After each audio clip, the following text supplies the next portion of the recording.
Hello and welcome to Norwich Talk, where finally I get to talk about not one, but 4 goals for Norwich City.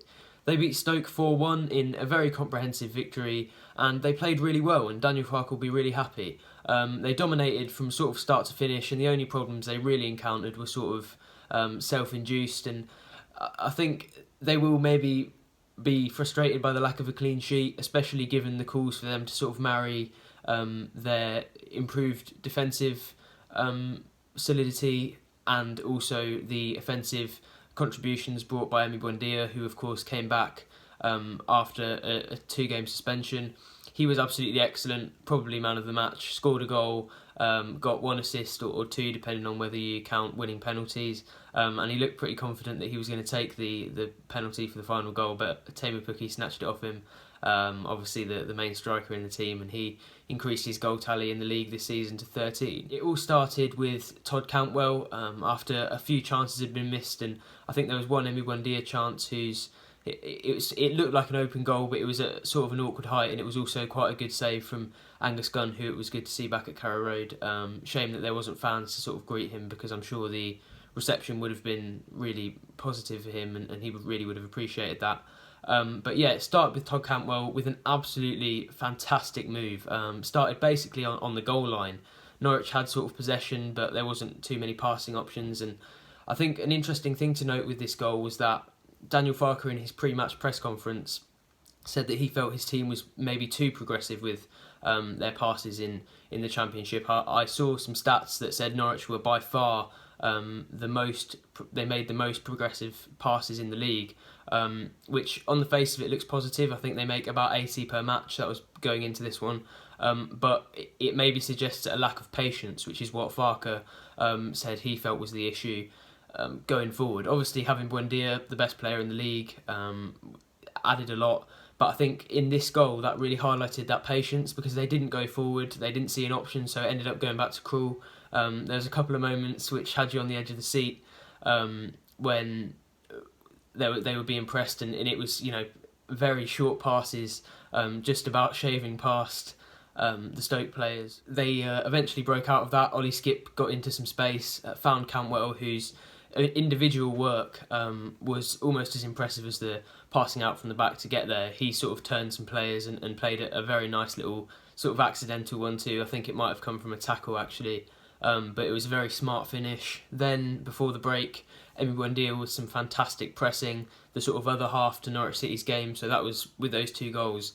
Daniel Farke's 2 main principles of passing out and passing and possession football, as well as his pressing, highlighted with those 2 goals. So he dispossessed a player, or a charge down a clearance, I think, squared it to Teemu Pukki, who I think I think he really needed a goal, and it came to him in the form of a tap-in and obviously a penalty. So you'd say it was those sorts of chances which you hope will fall to your sort of out-of-form strikers. Hopefully this will get him going again. He seems like a sort of confidence player, and in the past I think being out of the team has maybe motivated him to come back in and do better, but hopefully this added confidence will give him a bit of momentum, and he'll really be able to kick back into the sort of Teemu Pukki we know and love. After half-time, Stoke came back into it a little bit, obviously on the front foot, and that's not uncommon. I don't think it was anything to worry about. In basic psychological terms, those sort of game states often dictate how the game is rather than the quality of performance, and I think that was what that was at the start of the half.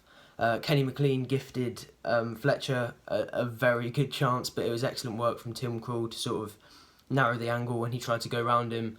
Didn't dive in or anything, and then Grant Hanley diverted it off the line.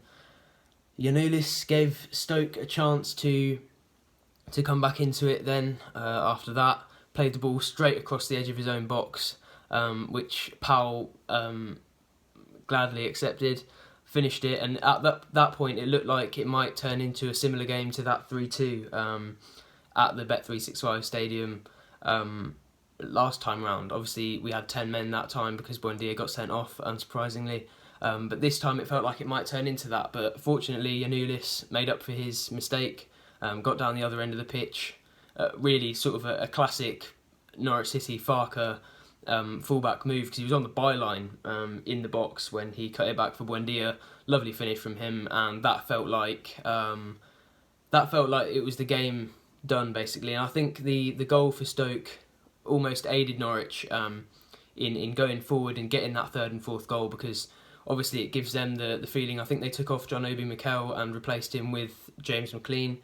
So you could tell they were going for it, and I think they opened themselves up a little bit too much because of that goal. I'm not saying it was the best policy. I'm sure Giannoulis will still wish that hadn't happened, but he did atone for it, and I think it did help get to that margin of victory in the end. The fourth goal was a penalty, as I mentioned.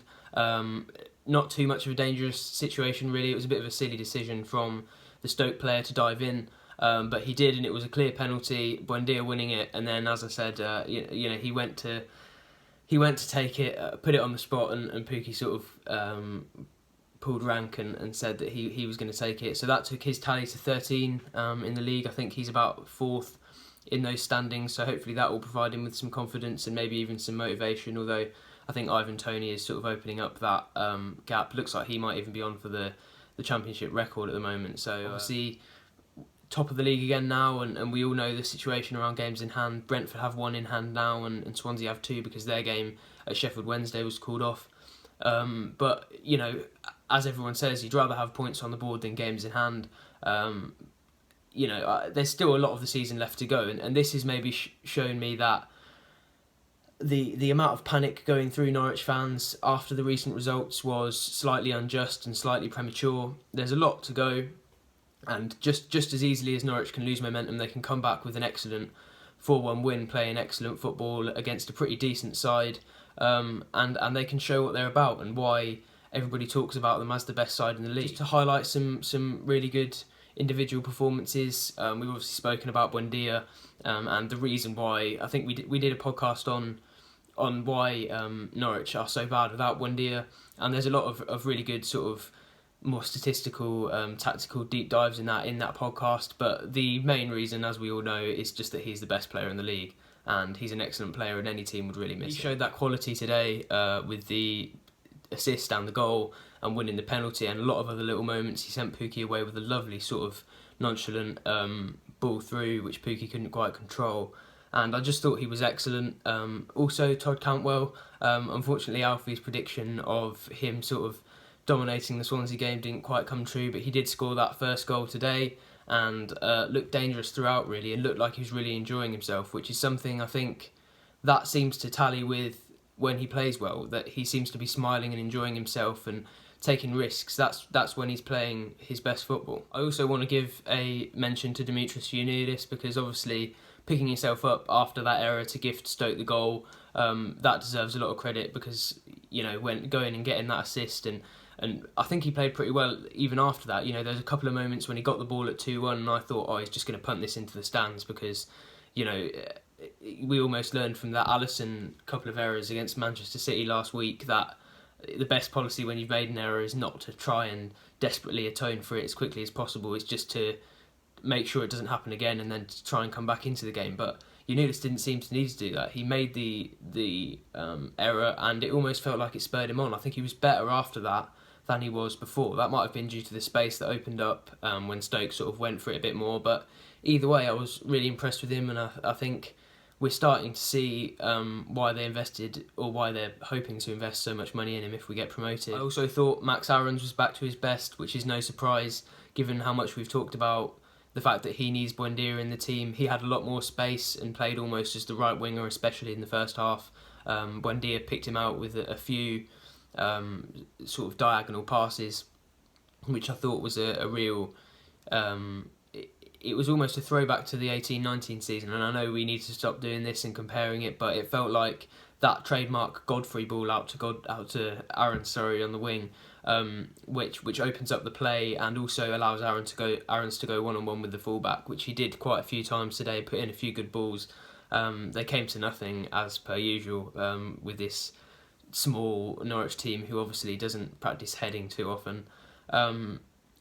But yeah, it was a really impressive performance from him, I thought. And overall, the team just seemed to be back to not only their best, but sort of typical style. They seem to be back to what they really are. The best compliment you can give this team really is that the most Norwich performance is the best performance, and I think that's what we saw today. I'd be interested to know, because during the match I said that I thought that first goal was probably our goal of the season, just because of the sort of teamwork, but a few people I've spoken to have said that individual brilliance of other goals has been more worthy of praise than that goal. I'll be interested for you to let me know in the comments below whether you think that was up there with goal of the season, or whether it didn't have quite the individual brilliance. Thank you for watching, and for more great Norwich City content, head over to norwichcity.myfootballwriter.com.